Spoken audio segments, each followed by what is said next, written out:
And lovely to see all you friends of Sherry Manor here. Looks like the Upscocker Ball here.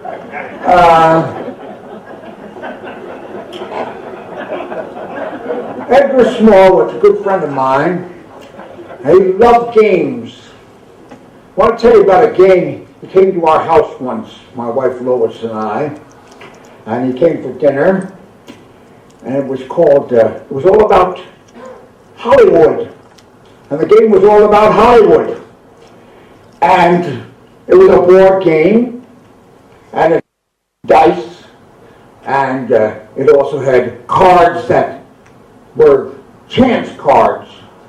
And some of the chances were good things, and some of them were not so good things.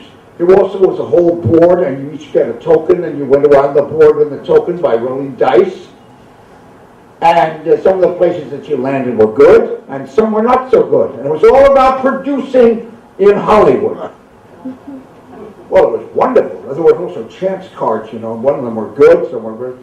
And they're all about whether you got the stars for the picture, whether you got the right theater, whether you were there in time for the Academy Awards, whether you got the backing, whether you got the cinematographer you wanted, or the screenwriter you wanted, whatever, all those things. And there were chance cards there, and also places that you moved your token around the board.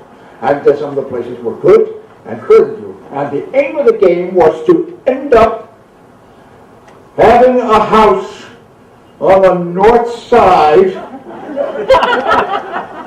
of Sunset Boulevard.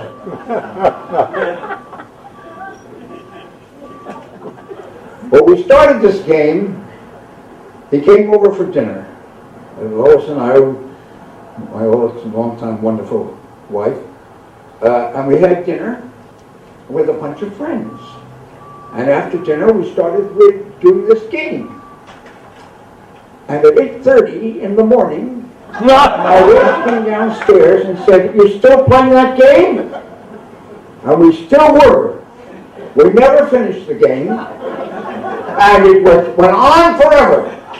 In order to win, you finally won if you could buy a house on the north side of Beverly. You remember the game, don't you? Well, we played it. We played it forever. We called it going to Hollywood for the weekend. Because it went on and on and on.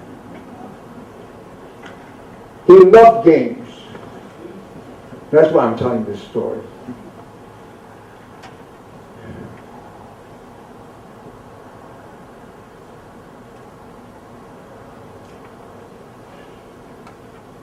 Edgar was a great guy. I liked him a lot.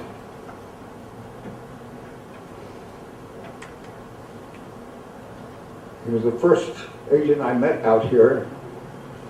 Lori Sherry brought me out here. I did a movie at MGM because he had seen something that I did on live television in New York. Or rather, he had his people see it. And I met Edgar. We got friendly almost immediately. In fact, I took dance classes with...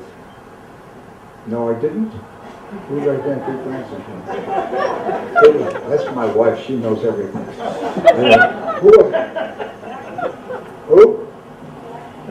Jackie Lehman, whose husband wrote the North by Northwest, in which I had a part. Anyway,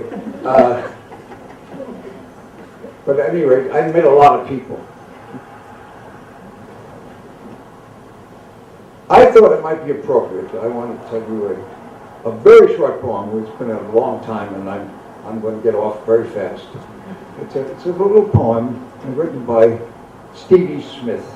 Some of you may know, some of you may not know. He's a British poet, and it's a wonderful poem. And I think it's appropriate for this occasion. I have a friend at the end of the world. His name is a breath of fresh air. He's dressed in gray chiffon. At least I think it is chiffon. It has a peculiar look.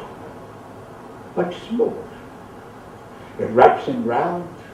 It blows out of place.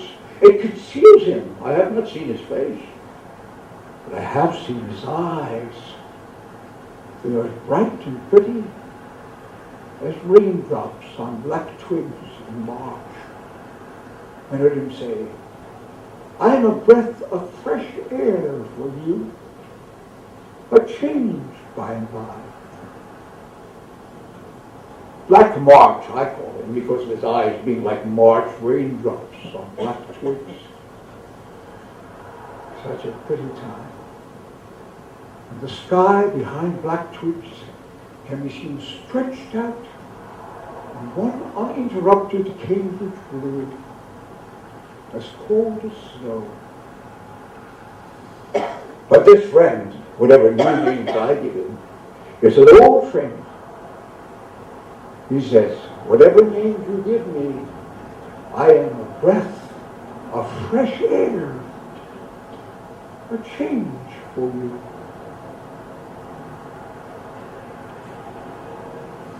All these people have a warm spot in their heart for you.